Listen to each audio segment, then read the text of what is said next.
Oi, pessoal! Voltamos a falar sobre as relações de intertextualidade e dessa vez nós vamos nos concentrar nos tipos de intertextualidade, que são classificações que a gente faz de acordo com a maneira como o novo texto resgata ou as estruturas ou o estilo do texto original. A gente vai ver 4 tipos de relação: a paráfrase, a paródia, a estilização e o pastiche. Vamos começar? Bom, a primeira relação que a gente pode pontuar é a paráfrase, tá?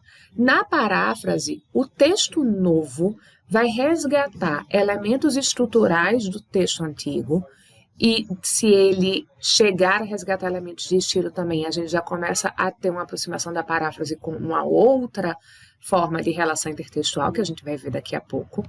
Mas o mais importante é que, ao fazer o resgate das estruturas do texto original, a paráfrase ela faz com que exista uma relação de concordância, de adesão também nos discursos.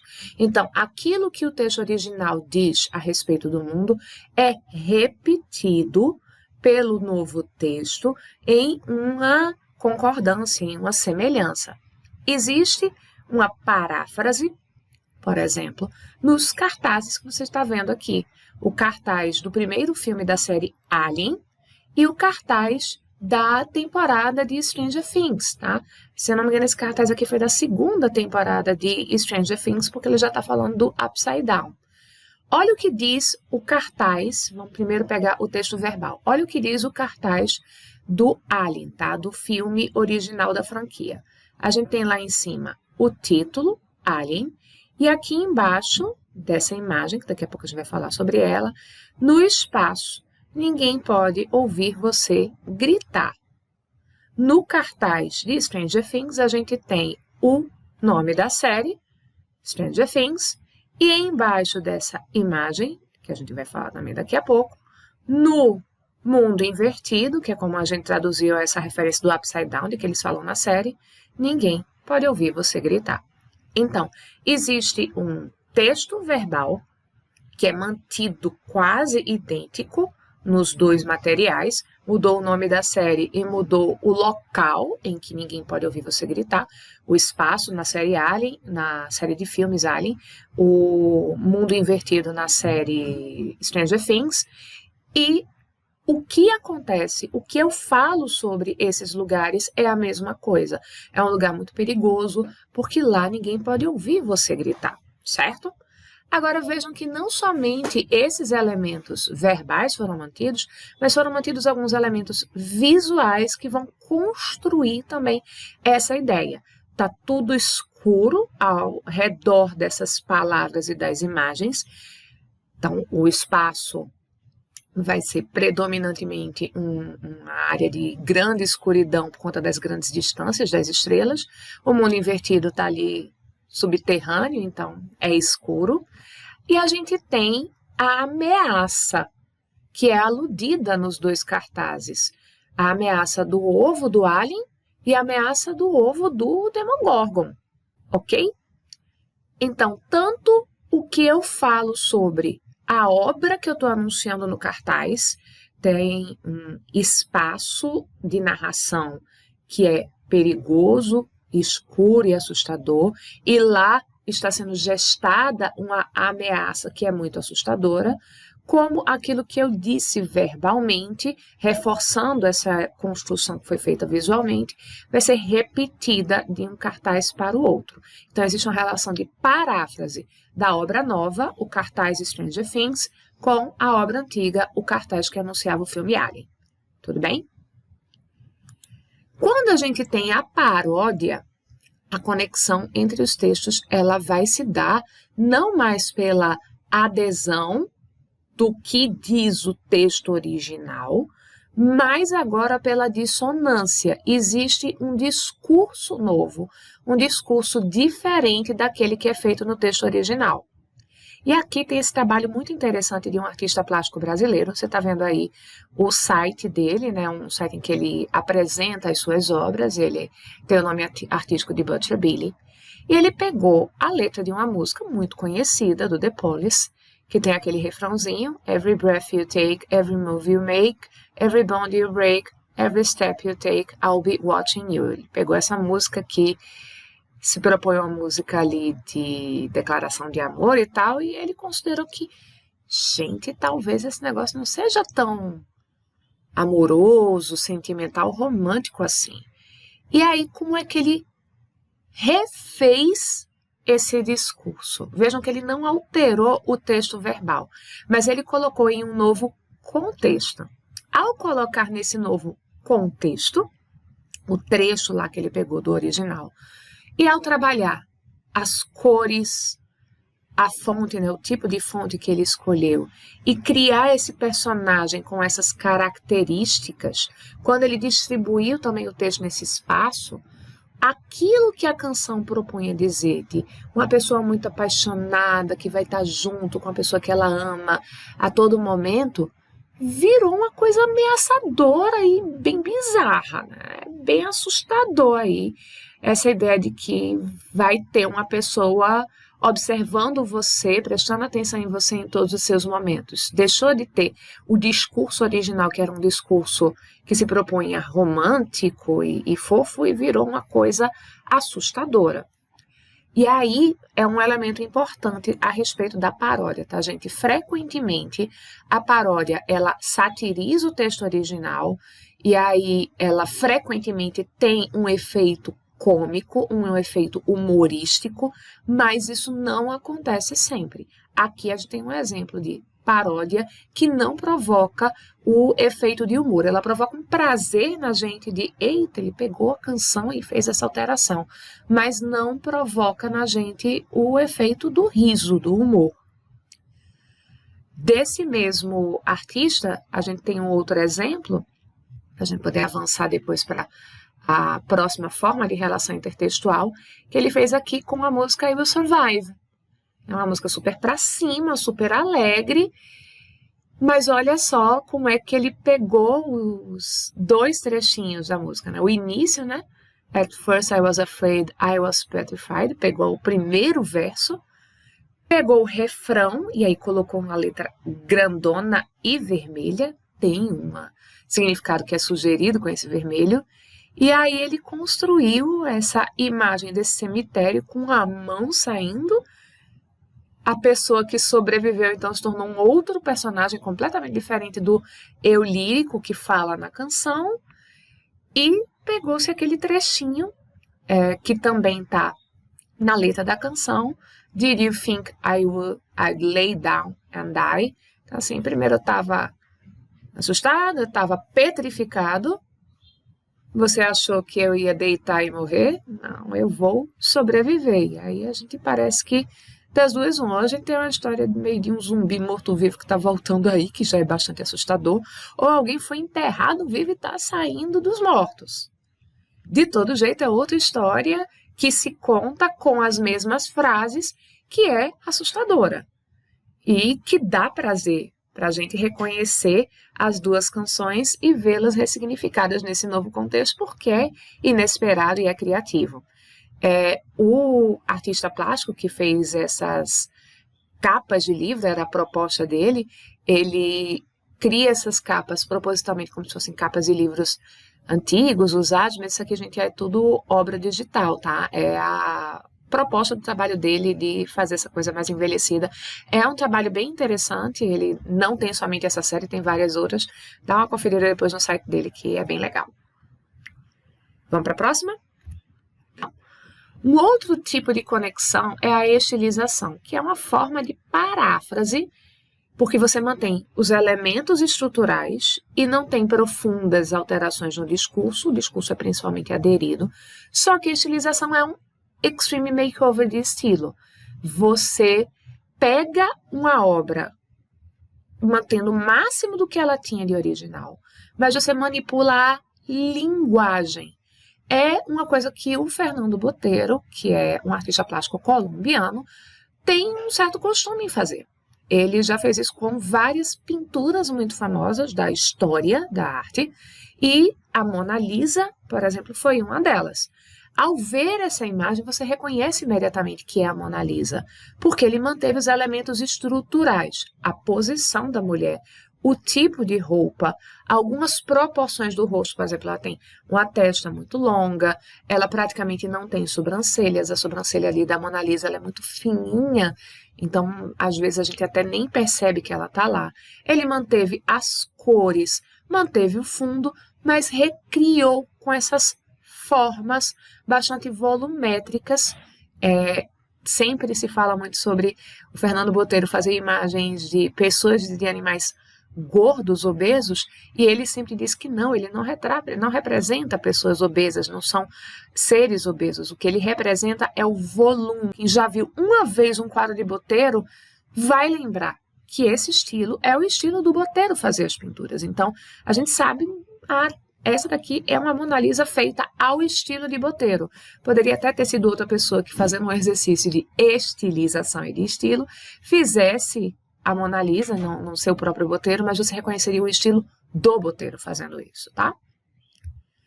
Aqui a gente tem outro exemplo de como o Botelho gosta de voltar para pinturas clássicas da história e refazê-las dentro da sua estilização, né, do seu estilo. A gente tem aqui, gente, desse lado, o retrato, a pintura da Infanta Margarita da Áustria. Foi feito por Velázquez, um pintor espanhol do século XVII, do barroco espanhol. Essa princesa, ela era princesa da Espanha e da Áustria, tá? E aqui a gente tem a versão do Botelho. Botelho mantém as cores da roupa, ele mantém o fato da roupa ter essa armação ali, né, que faz um volume na altura do quadril da menina, manteve o cabelo arrumado de maneira bastante semelhante, também com uma flor, manteve as cores e os enfeites básicos, mas fez algumas alterações, mudou a posição para a qual ela está olhando, acrescentou parece uma flor, mas não deve ser uma flor, gente, deve ser um broche numa das mãos, mas é reconhecível. Quem uma vez já viu esse retrato da Infanta Margarita, ao ver essa pintura do Botelho, vai conseguir fazer uma conexão. Eita, é uma versão ali da Infanta Margarita, mas vai reconhecer muito claramente que é o Botelho quem está fazendo isso. Está voltando para a pintura do Velázquez, o retrato que ele tinha feito dessa garota, né, dessa princesa, e aí vai reconhecer a versão do Botelho para essa mesma imagem, tá bom? Aí chegamos no pastiche. E o pastiche, gente, ele é bastante interessante pelo seguinte: ele é como se fosse, em certa medida, uma paráfrase de estilo. Nesse ponto, ele seria o inverso da estilização. Porque na estilização eu pego os elementos estruturais da obra, mas eu faço a mudança radical no estilo. E no pastiche, o que eu pego é o estilo de uma obra e eu trago para uma coisa que não tinha nada a ver com a obra inicial. Por exemplo, aqui a gente tem, olha, o anúncio de um seminário, está ligado a uma pesquisa sobre mídia, e para anunciar esse seminário, que é um seminário sobre pastiche, a gente tem a execução de um pastiche de um estilo muito conhecido. Eu tenho certeza que você reconheceu o estilo de construção dos rótulos da Coca-Cola. É muito óbvio, pelo uso das cores e pelo uso da fonte, que se faz referência à maneira como visualmente a Coca-Cola comunica o produto Coca-Cola, tá? A empresa comunica o seu produto, certo? É a identidade visual. O pastiche, ele pega a identidade visual de uma obra que já existe ou de um autor que já existe e traz essa identidade estilística para a obra. No caso de obras visuais, a identidade visual. Se for uma obra literária, a gente vai trazer o estilo literário, tá? E aí uma iniciativa muito interessante aconteceu com uma fanfic de Star Wars, gente. Esse rapaz, o Ian Doercher, ele fez uma série de livros em que ele conta a história da saga Star Wars, e hoje em dia tem todos os episódios que já foram lançados, os 9 filmes, e parece que tem também os episódios ali da Guerra dos Clones. E ele reescreveu isso como. Essas daqui são as capas do livro dele, tá, gente? É muito legal. Se você está observando aqui, tem a referência para William Shakespeare. Bianca, como assim?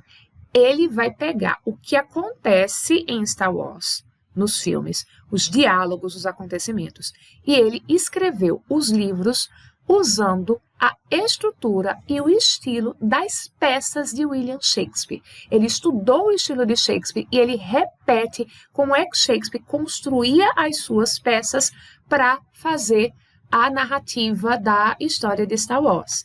Então, por exemplo, aqui já na capa a gente vê algumas dessas apropriações de estilo, porque ele vai pegar, talvez esteja um pouquinho difícil para você ler, mas aqui embaixo a gente tem Star Wars, Verily a New Hope. A gente sabe que o título em inglês para o episódio 4, que foi o primeiro filme lançado, era Star Wars, Uma Nova Esperança.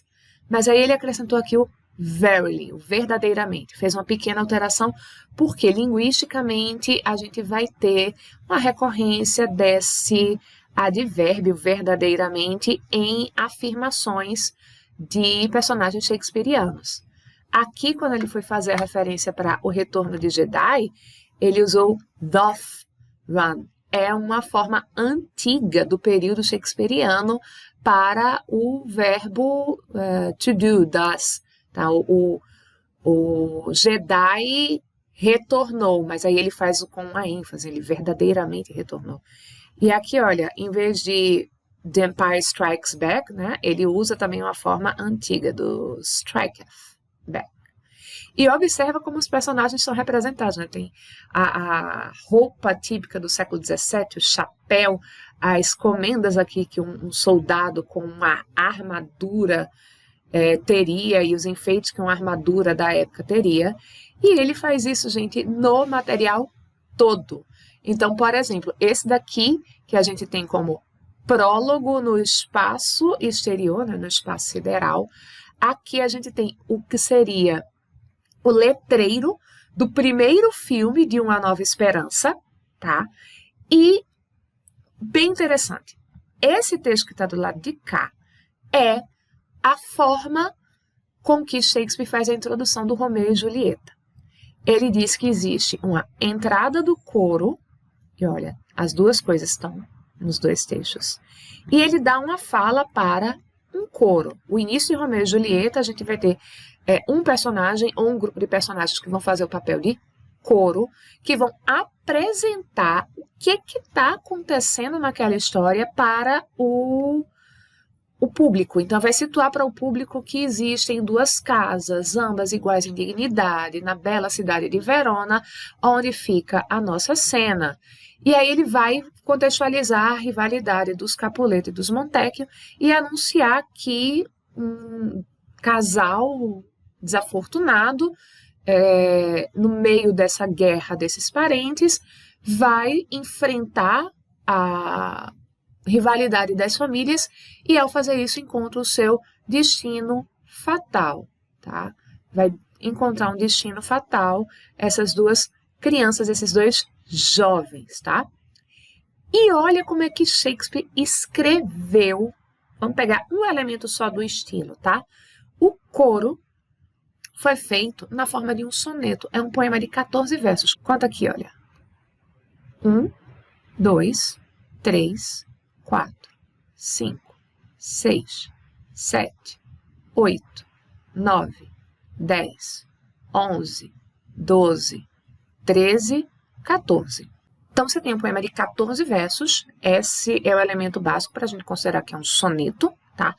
E o soneto italiano, que é aquele que a gente vê comumente no Brasil e é aquele que você aprendeu como definição, ele é formado por 4 estrofes, não é isso? 2 quartetos e 2 tercetos. Então, os 2 quartetos, 8 versos, mais os 6 dos 2 tercetos, a gente tem um poema de 14 versos. O soneto em inglês, frequentemente, ele era feito numa única estrofe, como vocês estão vendo aqui. Só tem esse espaço porque a palavra remove não coube aqui na mesma linha, então ela é colocada aqui com uma sinalização na linha de baixo, tá? Por isso que tem esse elemento aqui. E aí, historicamente, quando ele começou a ter separação de estrofes, se faziam 4 estrofes de 3 versos, seguidas de um dístico, que é uma estrofe de 2 versos apenas. E como é que Shakespeare, que é o grande autor da literatura inglesa de sonetos, a gente chama o soneto inglês de soneto shakespeariano por causa dele, como é que ele estruturava, por exemplo, a rima nesses versos? Ele vai, rimar de maneira intercalada até chegar aos 2 últimos. Olha, o primeiro está rimando com o terceiro, o segundo com o quarto. Aí depois ele troca. O primeiro rima com o terceiro, o segundo com o quarto. Depois ele troca. O primeiro rima com o terceiro, o segundo com o quarto e os 2 últimos aqui, estão vendo? Olha que exatamente o que o autor do Shakespeare's Star Wars, né, a versão de Star Wars contada como numa peça shakespeariana, ele manteve exatamente a mesma coisa. O coro é feito num soneto shakespeariano de 14 versos com a mesma ordem das rimas, que foram utilizadas lá para o coro para a abertura de Romeu e Julieta. Então, todo o restante do livro e de todos os livros reproduzem isso. É uma estilização da narrativa de Star Wars contada em livro. Eu transformo o filme de ópera espacial, né, de space opera, em um teatro shakespeariano, em um teatro elizabetano. Isso é feito através do estudo e da imitação, da homenagem ao estilo de Shakespeare. Então, isso aqui é um pastiche, tá bom? Eu espero que você tenha aprendido com os nossos 2 vídeos sobre as relações de intertextualidade. Desejo a vocês um bom estudo, um beijo e tchau, tchau.